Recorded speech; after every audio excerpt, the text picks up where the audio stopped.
Good day everyone, I am Mohanisa Sabdullah, 1 BPEDC, magre-report ng Iranon Tribe.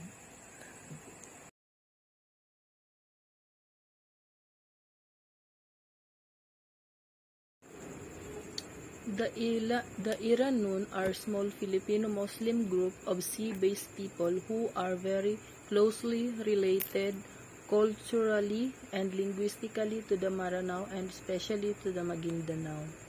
Sometimes the Iranon are numbered among the Maranao, particularly those living along the coast of Lanao del Sur, and sometimes they are numbered among the Maguindanao. Historically, the Iranon, the Maranao, and the Maguindanao have been considered separate ethnic groups, though they are descended from common ethnic origins. So saan nga ba nagmula ang mga Iranon?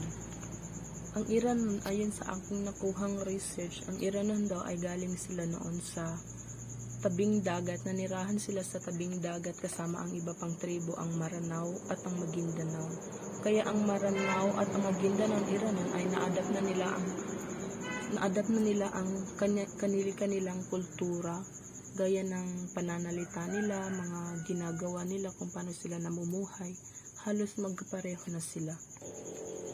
Kaya itong Iranon ay napabilang na rin ito sa tribong Maguindanao kasi noon nung naninirahan sila sa tabing dagat is na-adapt na ng mga Iranon ang ginagawa ng mga Maguindanao people. So, na-adapt ng Iranon ang ginagawa ng Maguindanao, gaya kung paano ikasal yung mga Maguindanao people, kung anong ginagawa nila. Halimbawa, nagfa-fasting sila. Ginagawa rin ito ng mga Iranon, gaya ng 5 pillars of Islam. Ginagawa na rin ito ng mga Iranon. Pero, kung hindi ganun kasinsya yung pag-practice nila sa five pillars of Islam, hindi gaya ng Maguindanao na galing talaga sa kanilang puso. So, ang tatlong tribo na ito ay isa lamang kanilang pinanggalingang lugar sa tabing dagat ng Lanao del Sur. Coast of Lanao del Sur. Noon pa man, ang Ilanon, Maranao, at Maguindanao ay nakonsidera na nakakaiba sa ibang pangkat etniko sapagkat iisa lamang ang kanilang ninuno pinanggalingan. Maranao, Iranon, Tausug. Consider na yan sila na Maguindanao, iisang kultura, paniniwala, at iisang lingwahe. Most of the Iranon are engaged in fishing, while the rest raise food crops among with non-Muslim and Muslim neighbors. So, sa tabing dagat na sila nakatira, kaya ang nakagawian na nilang kabuhayan ay ang pangingisda o iba pang pwedeng pagkakitaan na nakukuha sa dagat. Ang iba naman ay pagtatanim, halimbawa, palay, mais, gulay na pwede nilang maipakain sa kanilang pamilya dahil sa kahirapan ng pamumuhay noon. Muslim ka man or Kristiyano o iba pang tribo, nagtutulungan ang mga tao noon upang maiangat nila ang kanilang sarili sa Their socio-political organization is governed by traditional and customary laws. They have their own datus and headman. The headman acts as mediator or dispute and as a facilitator of discussions and meetings. So, sa laws naman tayo. Sa laws ng Iranon.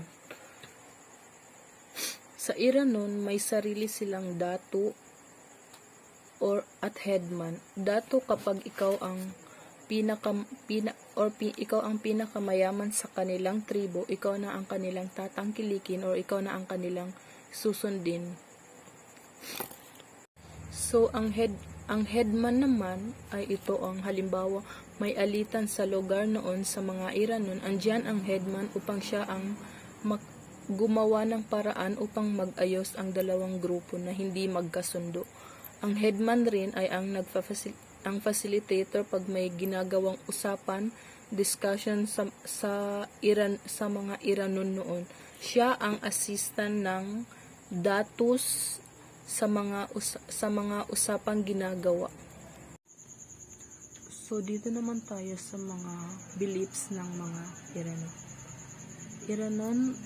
The Iranon are Muslim and common to all Muslim groups is the performance of the five pillars of Islam. Ito yung pagsasagawa, gaya nga sinabi ko kanina, yung mga pagsasagawa ng five pillars of Islam ng mga Maguindanao noon hanggang ngayon ay na-adapt ng mga Iranon kasi iisa lamang tinitirahan nila noon sa tabing dagat. Mga Iranon ay nagsasagawa ng shahada, ang walang ibang sinasamba kundi si Allah at ang propeta Muhammad sallallahu alaihi wasallam. Ang sala, pagsasambayan ng 5 waktu. Ang bago umaraw, ito yung alas 4, pangalawa naman yung alas 12, pangatlo is ito yung alas 3, pang-apat is 6, alas 6, ang panlima is yung 7, ang Aisha. Pangatlo naman ay ang zakat, yung pagtulong sa kapwa natin na mga Muslim or kapwa natin na mga Maguindanao, mga Islam. Pang-apat naman ay Ramadan. Ito yung ginagawa namin ngayon, yung pagfa-fasting, hindi kumakain simula alas 4 hanggang alas 6 ng gabi. Panglima naman ay Hajj. Yung mga nakakaangat na tao, pwede silang pumunta sa Makkah upang mag-Hajj. Then, pag uwi na nila, isa na silang kagi. The Iranon observed these pillars. Alam ng mga Iranon ang 5 pillars na ito, ngunit hindi nila ito isinasagawa. Sa kadahilan ng mahirap lang sila, pangingisda lang ang kanilang alam na pamumuhay, pagtatanim ng mga palay, gulay, mais, at iba pang pamumuhay sa tabing dagat. Kaya hindi nila ito naisasagawa ng maayos. The Iranon also believe in spirits and are in constant fear of them. Thus, there are many animistic rituals that they also observe in addition to Islam. Ang Iranon ay naniniwala sa mga espiritu, yung may mga nasasaniban, at ito ay nagsisilbing takot sa kanila. Gaya ng nasaniban ka, magsasagawa sila ng pagsasayaw, pagsusuot ng mga damit na color yellow o yung mga madaming mga anting-anting upang mawala yung espiritu na pumasok sa iyong katawan. Maraming sinasagawa ang Iranon upang mawala yung mga espiritong nangyayari sa kanilang lugar, gaya ng pagsasayaw nila ng sagayan upang mawala yung espiritu at iba pang mga ritual na pwede nilang gawin sa kanilang kasama. Iranon food naman tayo. So alam naman natin kung ano ang pastil or patil. Patil ito yung kanin na binalot ng dahon ng saging. Na ang ulam nito ay yung tinadtad na manok or atay or iba pang pwedeng ilagay na ulam doon. It originates from Maguindanao people and it is a popular cheap breakfast meal and in Maguindanao, especially among Muslim Filipinos. So itong patil na ito, nakagayuan na natin itong mga Pilipino. Galing ito sa Maguindanao na pagkain. So, kahit saan naman tayo, sa paaralan, sa restaurant, or sa iba pang pwedeng pagkainan, hindi talaga nawawala ang patil. Nakagawian na ito ng mga Pilipino noon at hanggang ngayon. Ito ang nagsisilbing halimbawa pag recess ng mga estudyante, bibili agad sila ng patil. Pag nagugutom, bibili na sila ng patil sa kantin or sa iba pang pwedeng pagbilhan.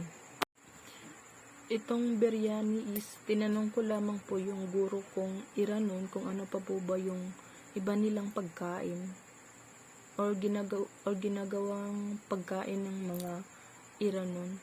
Wala po kasing lumalabas sa Google. Konti lang po talaga yung lumalabas about history lang po nila, ganun lang po about food or yung dances nila at yung mga damit ng mga Iranon. Wala po talagang lumabas, kaya nagtanong na lang po ako. So itong biryani is a mixed rice dish originating among the Muslims of the India. Itong biryani ay mga halo-halo ng mga kanin na may mga kulay na linagyan ng mga kulay na galing ito sa Muslims ng India. So na-adapt ito ng mga Iranon sapagkat ito daw yung maanghang, kasi mahilig daw ang mga Iranon ng mga maanghang. Hinahaluan nila ito ng iba't ibang spices, mga gulay at iba pang regional varieties na pwede pa nilang ilagay doon sa kanin na yun, or tinatawag nila itong biryani. Kumukunsi is a traditional Filipino deep-fried donut originating from the Maguindanao people. It is from rice flour, duck eggs, and sugar. It is traditionally fried into spiral shapes. It has a creamy flavor similar to pancake. Itong kumukunsi naman ay familiar na ito sa ating lahat. Kahit saan kanduli ka na pupunta ng mga Muslim, hindi nawawala itong kumukunsi sapagkat nakasanayan na ito ng mga Maguindanao people. Itong panyalam naman ay it is commonly served during special occasions and religious holidays. Tuwing mga holidays lang ito na ihahanda kasi mahirap kasi itong lutuin itong panyalam. Panyalam or panyam is a traditional Filipino fried rice pancake. It is made with ground glutinous rice, muscovado or brown sugar, and coconut milk mixed into a batter that is deep fried. Mahirap itong lutuin kaya tuwing mga special lang na mga occasion ito na ihahanda at mga religious holidays gaya ng halimbawa magkakanduli ka sa magsisimula ang Ramadan, tapos magkakanduli naman kasi patapos ng Ramadan. Mga special occasions lang ito na ihahanda. Karagdagan naman sa panyalam is na hindi ito nawawala tuwing may binibinyagan sa mga Muslim, sa bata. Hindi nawawala itong panyalam kasi nasa kultura na ito ng mga Muslims, Iranon, at iba pang tribo na kasama sa Maguindanao itong panyalam. Iranon costumes. Sa kasuotan naman tayo ng mga Iranon. The malong. Malong is a traditional Filipino rectangular or tube-like wraparound skirt bearing a variety of geometric or ukir designs. The malong is traditionally used as a garment by both men and women of the numerous ethnic groups in the mainland Mindanao and part of the Sulu archipelago. They are wrapped around at waist or chest height and secured by tuck end with belts or braided material or other pieces of cloth or are knotted over one shoulder. Ang malong ay bahagi na ng kulturang Pilipino, particular ng mga Muslim. So, ano nga ba ang kahulugan ng malong sa mga Iranon or Muslim o iba't pang Maguindanao people? Ang salitang malong katulad ng patadyong ng mga Bisaya at Tagalog at tadyong ng mga Samal ay nangangahulugang mainam na kasuotan, katulad din ng sarong ng Malaysia at punong ng Thailand. So, ano nga ba ang malong? Ang malong ay isang mahabang tela na may kaakit-akit na mga kulay. Ito ay may disenyong abstract na tila alon, mga bulaklak at dahon at iba pang disenyong base sa ukir at sarimanok. Hinabi ito mula sa seda o bulak. May haba itong 166 cm at 170 cm naman ang lapad. May iba't ibang uri tayo ng mga malong. Una is landap, ang pinakakilala sa uri ng lahat ng malong. Ito ay hinabi gamit ang tradisyonal na pamamaraan ng paghahabi na may dekorasyong langkit. Ito ay ginawa mismo na manual, walang gamit na anumang makina. Kamay-kamay ang gamit nito. Pangalawa ay ampik. Ito ay karaniwang malong. Ang kahulugan ng ampik ay kaakit-akit. Isa pa ay andi, isang uri ng malong na ginagamit bilang flag or banner. Pang-apat ay bagadat, isang uri ng malong na may disenyong guhit-guhit. Panglima ay bagadon, ang pinakamahalagang uri ng malong na nangangahulugang itong ibuhol o ibalot, tumutukoy sa proseso ng paghahabi nito. Ang malong ay ginagamit bilang bahagi na ng kasuotan sa araw-araw. May mga uri ng malong na ginagamit bilang kasuotang formal. Ginagamit din ito bilang sapin sa pananalangin. Sa Muslim, kapag wala nang ibang magamit sa pagsasambayang, ginagamit din itong malong para gawing mukna or yung tandong.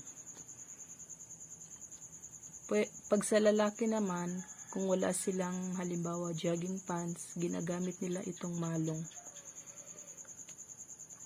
So paano ba sinusuot ang malong? Ayon sa nakasanayan, isinusuot ng mga kababaihan ang malong sa ibabaw ng kanilang blosa na pinapalamutian ng ginto at iba pang ornamento. Nakabalabal naman ito sa baywang ng mga lalaki. Ginagamit din ito sa ulo o di kaya ipinapandong paminsan. Kung isinusuot ito ng mga babae, kailangang pinapatungan ito ng blosa, gaya na nakikita niyo sa picture. Pangalawa, ang inaul. Inaul is the traditional woven cloth of the Maguindanao. It is the Maguindanao word for woven. It is a treasured cultural tradition as it captures the Maguindanao, symbol of distinction and royalty, and a source of pride and a testament to the rich cultural heritage of people of Cotabato City. So ano nga ba ang inaul sa Maguindanao or sa Iranon? Ang inaul ay isang Maguindanao na salita na nangangahulugang hinabi, woven sa salitang Ingles. Ito ay hinabi ng mga Muslim people na walang gamit na makina o anumang kagamitan kundi manual lamang ang kanilang kamay. Isang naiiba at hindi pangkaraniwang tela na hinabi sa pamamagitan ng kamay ng karamihan sa mga babaeng Maguindanao sa Mindanao. Ito ay mayroong mahigit sa 20 mga disenyo ayon kay Maguindanao Provincial Tourism Officer Juliet Masukat. Itong inaul ay marami itong ginagamit ito, sinusuot ng mga halimbawa kinakasal sa mga iba't ibang lugar. Ginagamit nila itong, kumbaga ito yung dress nila, ito yung ginagamit nilang kasuotan upang maiparating na sila ay Maguindanao people. So ano nga ba ang sinisimbolo ng mga kulay ng inaul? Iba't ibang kulay ng inaul. Ang kulay ng inaul fabric ay sumasalamin din sa makulay na kultura ng Maguindanao people. Ang bawat kulay na ginagamit sa paghabi ay mayroong angkop na kahulugan. Ang dilaw at orange ay para sa pagkahari o royalty, habang ang pula ay kumakatawan sa kangitian ng mga Maguindanao. Ang puti ay ang kulay ng kadalisayan na sumasalamin ng pagdadalamhati, habang ang berde ay nagpapahiwatig ng kapayapaan at pagkakaisa ng mga Muslims, at maari ring mga hulugan ng karangalan, paliwanag ni Tourism Officer Masukat. Itong about sa inaul is research ko lamang po ito sa Facebook kasi wala masyadong lumalabas sa Google about sa dress ng mga Iranon. So nagtanong-tanong na lang po. Karagdagan naman ay itong Muslim dresses of Iranon. Ito yung very simple lang sa ginagamit. Sinusuot rin nila ito halimbawa may pinupuntahan silang kasal, yung mag-a-attend ka ng kasal. Ito ang kadalasang nakikita mo kapag pumupunta ka sa mga ginagawang celebration ng mga Muslim, halimbawa sa binyag or akika, sa kasal o sa mga iba pang ginagawa. So sa instrumento naman tayo ng mga Iranon or sa Bangsamoro tribe. Kulintang Atinyok is a Maguindanao term meaning kulintang with string, but they also called them kulintang aputo meaning kulintang of metal. Yung kulintang guys kulintang ay grupo ng 8 nakahanay at magkakaibang sukat na gong na nakapatong sa pahabang kwadra. Ito yung kahoy na pinapatungan. Nakatono ang mga ito sa eskalang pentatonic o 5 tono. Ang musika ng kulintang ay nakabatay sa 3 uri ng ritmo. Ito ay duyog, sinulog at tidto. Ang duyog ay ritmong ginagamit sa pagtugtog sa kasal, libangan at piyesta. Sa Muslim is kasi minsan na lang ginagawa itong pagkukulintang kasi haram ito sa Muslim. Ang gumagawa na lamang ito yung mga ibang mga Muslim na hindi nawawala sa kanilang kulturang pagkukulintang. Ginagawa nila ito sa kasal or sa mga piyesta ng mga Muslim.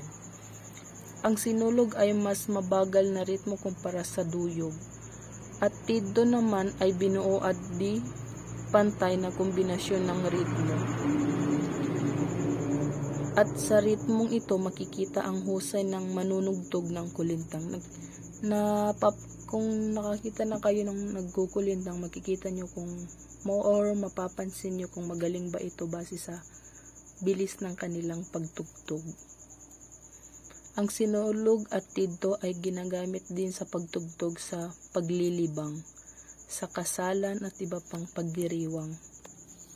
Itong kulintang ay tradisyon ng pagtugtog ng kulintang sa Pilipinas ay nakasentro sa Mindanao at bahagi ng kultura ng Subanon. Ito yung sa Subanon, Maranao, Iranon, Jamamapon, Maguindanao, Tausug, Yakan, Sama, Bilaan, Tibuli, at Ata at Bagobo o yung mga Bangsamoro tribes. Ngunit sinasabing ang tradisyon ng kulintang ay bunga lamang ng kontak ng nasabing mga grupo sa Borneo. Pangalawa ay ang gong. The gong is a set of 2 wide-rim, vertically suspended gong used by Maguindanao, Maranao, Sama, Badjao, at Iranon, Tausug people of the Philippines as a supportive instrument in kulintang ensembles. Ito yung kulintang at saka gong ay magkasama lamang yan sila na tinutugtog. Ang gong ay isang tila bilog at malaking tambol na metal. Pinumpukpok ito ng kamay o piraso ng makapal na kahoy upang tumunog. Laganap ito hindi lamang sa Pilipinas kundi sa ibang bansa sa silangan at timog silangang Asya at may iba't ibang gamit. Tulad ng ginagamit ito sa pansalyo sa mga awitin, ritual at sayaw at pagbabala sa simula o wakas ng isang gawain. Iba pang uri ng instrument sa Iranon is, makikita nyo sa picture is, dabakan is a single-headed Philippine drum primarily used as a supportive instrument in the kulintang ensemble. Katulad din ng gong is naka-support din ito sa kulintang. Among the 5 main kulintang instrument, it is the only non-gong element of the Maguindanao ensemble. The main use for the dabakan in Maguindanao and Maranao society is a supporting instrument in the kulintang ensemble, keeping the tempo of ensemble in check like the babindili. Sa Muslim guys is kapag walang ganitong, yung dabakan ganito sa nakikita niyo sa picture, ibang ginagamit nila is galon. Kasi magkatunog lang ito sila ng galon. Pinupukpok rin nila ito gamit ng manipis masyado na kawayan. Ang isa naman dito ay kubing. Is a type of Philippine Jew harp from bamboo found among the Maguindanao and other Muslim and non-Muslim tribes in the Philippines and Indonesia. Itong kubing is para siyang flute. Kawayan rin ito siya na instrumento. The kubing is traditionally considered an intimate instrument usually used as communication between family or a loved one in close quarters. Both genders can use the instrument, the females more infrequently than males who use it for short distance courtship. Itong kubing naman is kadalasang pinapagamit nila is ang babae. Kasi ang gaya ng agong at saka dabakan sa Muslim, ang pinapagamit dito is ang lalaki. Pangatlo naman is gabang, also known as bamboo xylophone, in a musical instrument made of bamboo widely used in the southern Philippines. Itong gabang naman is para siyang yung ginagamit sa mga majorette. Ito yung parang yung pinupukpok na metal. Sa Muslim naman is bamboo, gumawa sila ng bamboo upang pangsuporta din sa kulintang. Pang-apat naman is ang anggad, is a two-headed cylindrical drum of Tausug, Samal, Baljao, Maranao, and other Maguindanao. Itong anggad naman is para siyang yung kung ang drum is isa lang ang pinupukpok. Ito naman is left and right. Meron itong pinupukpok.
Okay, so move forward tayo sa dance. Sasayaw naman tayo ng mga Iranon or Bangsamoro tribe. Sagayan is a Philippine war dance performed by both the Maguindanao and Maranao, depicting in dramatic fashions the step their hero, Prince Bantugan, took upon wearing his armaments, the war he fought in, and his subsequent victory afterwards. Itong pagsayaw sa Sagayan ay nakabase ito sa kay Prince Bantugan kung paano niya linabanan ang kanyang mga kaaway.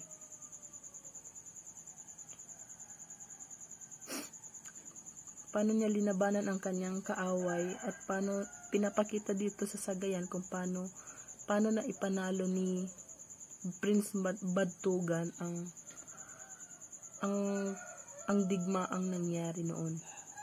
Performers depicting fierce warriors would carry shields. Ito yung may hinahawakan silang parang shields na kahoy na maliit lang siya, then may nakabitin na mga parang mga shell or kung ano-anong binibitin nila.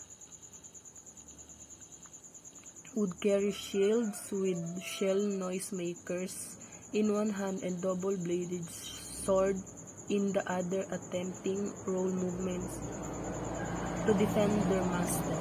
Ito yung may hinahawakan silang shields na may kung anong binibitay para lang gumawa ng ingay, at saka doon sa isa namang kamay ay may hinahawakan silang sword or yung espada para ma-defend nila ang kanilang pinuno. So maglalagay ako ng video dito about sa saya, kung paano sinasayaw ang sagayan.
Pangalay. Ang ibang sayaw dito na nakuha ko is tinanong ko lamang sa mga kilala kong Iranon kasi wala masyadong lumalabas sa Google. Pangalawa is pangalay is a dance that emphasizes the agility of the upper body, the rhythmic bounce of the shoulder with simultaneous alternating waving of arms, the basic movement of this dance. The pangalay is commonly performed at wedding and other social gatherings. Itong pangalay ay kadalasan sinasagawa nila sa mga kasal or sa iba pang gatherings gaya ng mga binyag. Kadalasan raw itong ginagawa base doon sa pinagtanungan ko sa kasal, sa binyag o sa iba pang selebrasyon ng mga Iranon. Pangatlo ay ang Yakan. Yakan are a Muslim ethnic groups in the highlands of Mindanao. They wear elaborately woven costumes tightly on their bodies. Their dances involve complicated hand and foot movements. In this dance, a man unties a wrap from his wife to be's waist to wrap around her body and dance with. Both of their faces are dotted with white paint to hide their identity from evils. Itong yakan naman is sumasayaw sila, ang kasuotan nila is woven. Ito yung ginagawa ng mga Iranon na mga malong. Ito ginamit rin nila ito sa pagsasayaw bilang costume sa pagsasayaw sa yakan. Naglalagay sila ng mga pintura sa kanilang mukha. Upang hindi sila makilala ng kanilang mga kaaway kumbaga. So maglalagay ako ng sayaw, kung paano sinasayaw ang pangalay at yakan na video dito.